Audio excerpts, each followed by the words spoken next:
कमिला gas दर केते टंका ह्रास होला नुआ दर केते रहिछि जाकि डिसेंबर 1 रु नुआ दर लागू हैला। जदि आपण माने गैस किणुछंती तबे सही दर देई मध्य किनि पारिबे।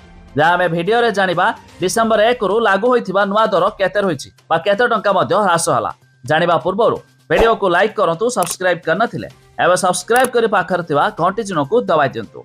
डिसेंबर 1 रे भारत रे अनेक परिवर्तन आसिथिला।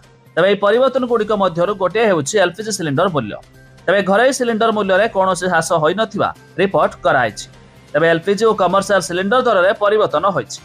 19 केजी कमर्शियल एलपीजी सिलिंडर मूल्य 10 टंका कम कराइछि, जा जनसाधारण को आश्वस्ति देबो बोली आशा मध्य कराउछि।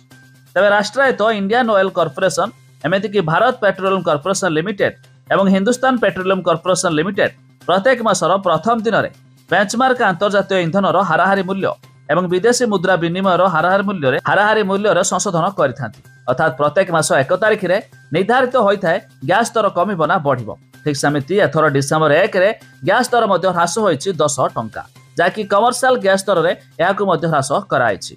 किंतु घरे व्यवहृत हेउथिबा एलपीजी सिलिंडर मूल्य रे कोनोसी परिवर्तन करा जाय नाही।